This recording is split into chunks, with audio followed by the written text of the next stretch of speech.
అస్సలాము అలైకుం అందరికీ నమస్కారం. Welcome to my channel. ఈరోజు మనం పొరల కజ్జికాయని ఎలా చేసుకోవాలో చూసేద్దాం. పండగంటే ఇంట్లో మనం మామూలుగా కజ్జికాయలు చేసుకుంటూ ఉంటాము. అలా కాకుండా ఈరోజు నేను కాస్త డిఫరెంట్గా పొరలుగా కజ్జికాయల్ని ఎలా చేసుకోవాలో ఈ వీడియోలో చూపించబోతున్నాను. వీడియోని స్కిప్ చేయకుండా ఎండ్ వరకు చూడండి. ఈ కజ్జికాయల కోసం మనం ముందుగా మైదా పిండిని తీసుకోవాలి. నేను ఇక్కడ 1 కప్పు దాకా మైదా పిండిని తీసుకుంటున్నాను. ఈ మైదా పిండిలోకి 2 టేబుల్ స్పూన్ల నూనె లేదంటే నెయ్యిని వేసుకోండి. నేనైతే ఇక్కడ 2 టేబుల్ స్పూన్ల దాకా నూనెని యాడ్ చేశాను. ఇప్పుడు మనం వేసుకున్న ఈ నూనె అనేది పిండికి బాగా పట్టే విధంగా చేత్తో బాగా కలుపుకోండి. టేస్ట్ కోసం ఈ పిండిలోకి చిటికెడు సాల్ట్ని యాడ్ చేసుకోండి. నేనైతే యాడ్ చేయట్లేదండి. ఇష్టం ఉన్న వాళ్ళు వేసుకోండి, లేకపోతే స్కిప్ చేసేయండి. ఇప్పుడు ఈ పిండిలోకి కొద్దిగా వాటర్ని యాడ్ చేసుకుంటూ మనం పిండిని కలుపుకోవాలి. చపాతీకి మనం పిండిని ఎలా కలుపుకుంటామో దానికంటే కొంచెం గట్టిగా పిండిని కలుపుకోండి. ఇదిగో చూడండి, ఈ వీడియోలో చూపిస్తున్న విధంగా పిండి కన్సిస్టెన్సీ ఉండేలాగా పిండిని కలుపుకోండి. ఇలా పిండిని కలుపుకున్న తర్వాత దీని మీద మూత పెట్టేసి 30 నిమిషాల పాటు ఈ పిండిని నానబెట్టుకోండి. ఇప్పుడు ఒక చిన్న మిక్సింగ్ బౌల్ తీసుకొని ఇందులోకి 1/2 కప్పు దాకా మైదా పిండిని వేసుకోండి. ఇందాక మనం 1 కప్పు మైదా పిండి వేసి కలుపుకొని పక్కన పెట్టుకున్నాము. ఇప్పుడు అందులోకి సగం అంటే 1/2 కప్పు దాకా మైదా పిండిని వేసుకోండి.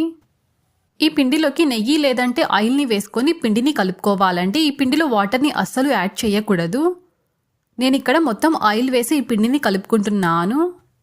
ఆయిల్ వేసుకోవడం ఇష్టం లేని వాళ్ళు మొత్తం నెయ్యిని వేసుకొని ఈ పిండిని కలుపుకోండి. పిండిని మనం ఇలాగా పిడికిల్లో పట్టుకున్నప్పుడు మనకి విరగకుండా ఉండాలి.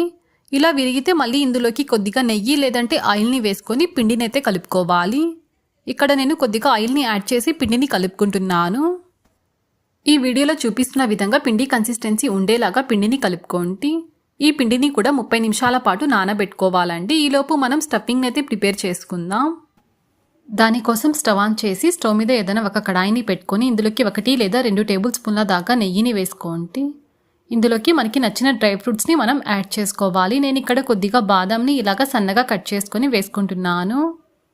ఇష్టం ఉన్న వాళ్ళు ఇందులోని జీడిపప్పుని సన్నగా కట్ చేసుకొని వేసుకోండి. దాంతోపాటు కిస్మిస్ని కూడా యాడ్ చేసుకోండి. ఈ డ్రై ఫ్రూట్స్ ఒక 50% వరకు ఫ్రై అయిన తర్వాత ఇందులోకి 1/2 కప్పు దాకా బొంబాయి రవ్వని యాడ్ చేసుకోండి. అంటే మనం ఉప్మా చేసుకుంటాం కదా సన్నటి రవ్వ, ఆ రవ్వని యాడ్ చేసుకోండి. మంటని లో ఫ్లేమ్లో పెట్టుకొని 3 నుంచి 4 నిమిషాల పాటు ఈ రవ్వని రోస్ట్ చేసుకోండి. అంటే ఈ రవ్వలో ఉండే పచ్చివాసన పోయి కలర్ మనకి కాస్త చేంజ్ అవ్వాలి. ఈ రవ్వని ఇలాగా రోస్ట్ చేసేసుకున్న తరువాత ఇందులోకి 1/4 కప్పు దాకా ఎండు కొబ్బరి తురుముని యాడ్ చేసుకోండి. ఈ ఎండు కొబ్బరి తురుముని మరీ ఎక్కువసేపు రోస్ట్ చేయాల్సిన అవసరం లేదండి. జస్ట్ 1 నిమిషం పాటు రోస్ట్ చేసుకుంటే సరిపోతుంది.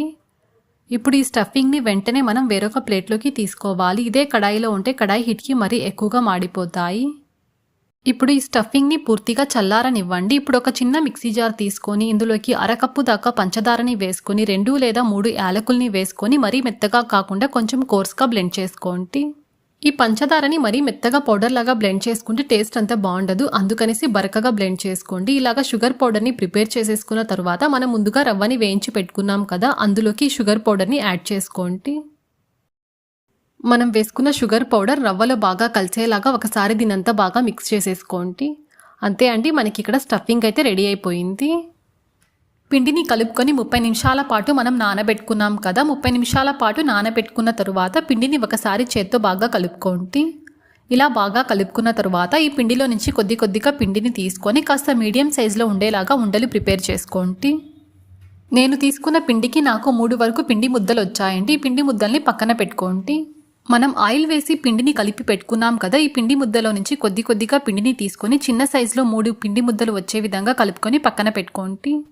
మనం ముందుగా ప్రిపేర్ చేసి పెట్టుకున్న పెద్ద సైజ్ పిండి ముద్దల్ని చిన్న సైజ్ పిండి ముద్దలన్నింటినీ కలిపి ఒక బౌల్లోకి ఇలాగా తీసేసుకోండి. ఇప్పుడు పెద్ద సైజ్ పిండి ముద్దని తీసుకొని ఈ వీడియోలో చూపిస్తున్న విధంగా ఒత్తుకోండి. ఇలా ఒత్తుకున్న తర్వాత మనం చిన్న సైజులో ప్రిపేర్ చేసుకున్న పిండి ముద్దని ఈ పెద్ద సైజులో ప్రిపేర్ చేసుకున్న పిండి ముద్ద లోపల ఇలాగా స్టఫ్ చేసుకోవాలి.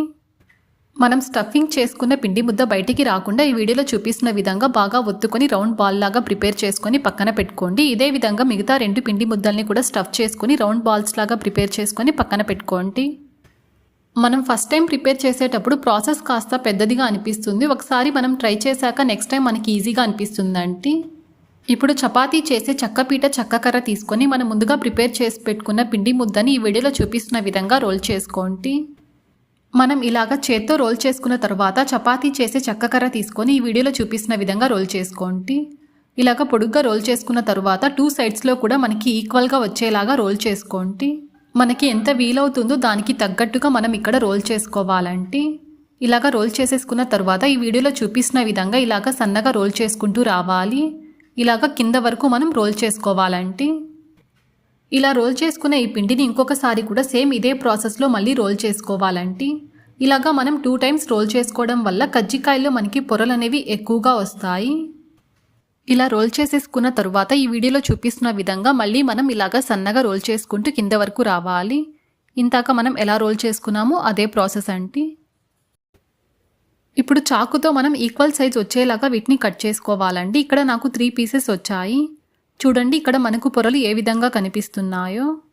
ఇలా కట్ చేసుకున్న ఈ పిండిలో నుంచి ఒక్కొక్క పిండి ముద్దని తీసుకొని మనం ఫస్ట్ చేత్తో ఇలాగా ప్రెస్ చేయాలండి. అలా ప్రెస్ చేసేసిన తరువాత మనం చపాతీ చేసే చెక్క కర్ర తీసుకొని ఈ వీడియోలో చూపిస్తున్న విధంగా రోల్ చేసుకోండి.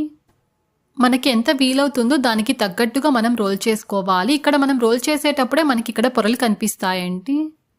అంచుల వైపు కాస్త పల్చగా రోల్ చేసుకోండి. రోల్ చేసేసుకున్న తరువాత చూపిస్తున్నాను చూడండి పొరలు మనకి ఎంత బాగా కనిపిస్తున్నాయో. తినేటప్పుడు కూడా మనకి కజ్జికాయలు బాగా పొరలు పొరలుగా బాగా రుచిగా ఉంటాయి.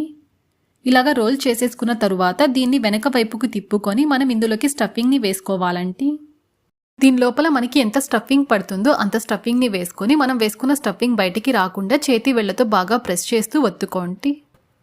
కజ్జికాయలకి డిజైనింగ్ కోసం చేతి వేళ్లతో పిండిని ప్రెస్ చేయండి. ప్రెస్ చేసిన పిండిని ఫోల్డ్ చేయండి. ఇదే విధంగా చేతిని మనం 2 వేళ్లతో ప్రెస్ చేయాలి. ప్రెస్ చేసిన పిండిని ఈ వీడియోలో చూపిస్తున్న విధంగా ఫోల్డ్ చేసుకోవాలి. ఇదే విధంగా లాస్ట్ వరకు చేయండి. ఇలా డిజైనింగ్ చేసుకోవడం వల్ల స్టఫింగ్ అనేది బయటికి రాకుండా ఉంటుంది. అలాగే చూడ్డానికి కూడా బాగుంటాయండి కజ్జికాయలు. ఇదే ప్రాసెస్లో మిగతా కజ్జికాయల్ని కూడా ఒత్తుకొని పక్కన పెట్టుకోండి.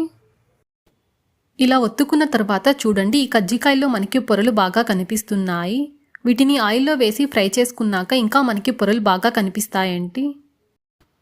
ఇలా కజ్జికాయలన్నిటిని ప్రిపేర్ చేసేసుకున్న తరువాత ఇవి డ్రై అవ్వక ముందే వీటిని ఆయిల్లో వేసుకొని మనం ఫ్రై చేసుకోవాలి. దానికోసం స్టవ్ ఆన్ చేసి స్టవ్ మీద ఏదైనా ఒక కడాయిని పెట్టుకొని ఇందులోకి డీప్ ఫ్రైకి సరిపడంతగా ఆయిల్ని వేసుకోండి. ఆయిల్ బాగా హీట్ అయిన తరువాత మనం ముందుగా ప్రిపేర్ చేసి పెట్టుకున్న కజ్జికాయల్ని ఆయిల్లో వేసుకొని ఫ్రై చేసుకోండి. మనం తీసుకున్న కడాయికి ఎన్ని కజ్జికాయలు పడతాయో అన్ని కజ్జికాయల్ని వేసుకొని ఫ్రై చేసుకోండి. కజ్జికాయల్ని ఫ్రై చేసేటప్పుడు మంటని మీడియం ఫ్లేమ్లో పెట్టుకొని ఫ్రై చేసుకోండి. కజ్జికాయలు కాస్త ఫ్రై అయిన తరువాత మంటని లో ఫ్లేమ్లోకి అడ్జస్ట్ చేసుకుంటూ వీటిని ఫ్రై చేసుకోండి. కజ్జికాయలు మరీ ఎక్కువగా ఫ్రై అయితే టేస్ట్ అంత బాగుండదండి. అందుకనేసి గరిటెతో 2 వైపులా తిప్పుకుంటూ వీటిని ఫ్రై చేసుకోండి. ఈ కజ్జికాయలు 15 రోజుల వరకు కూడా బాగా ఫ్రెష్గా ఉంటాయండి. క్రిస్పీగా ఉంటాయి. ఇదిగో చూడండి కజ్జికాయలు ఫ్రై అయిన తరువాత మనకి ఇక్కడ పొరలు చూడండి ఎంత బాగా కనిపిస్తున్నాయో. అంతే అండి, ఎంతో రుచిగా ఉండే పొరల పొరల కజ్జికాయలు మనకి ఇక్కడ రెడీ అయిపోయాయి. ఎప్పుడు చేసుకునే కజ్జికాయల్లా కాకుండా ఇలాగ డిఫరెంట్గా ట్రై చేసి చూడండి. మీరు ట్రై చేశాక మీకు ఎలా కుదిరిందో కింద కామెంట్ చేయడం మాత్రం మర్చిపోకండి. ఈ వీడియో నచ్చితే లైక్ చేయండి, షేర్ చేయండి, సబ్స్క్రైబ్ చేసుకోండి. ఫర్దర్ వీడియోస్ కోసం పక్కనున్న బెల్ సింబల్ని క్లిక్ చేయండి. Thanks for watching.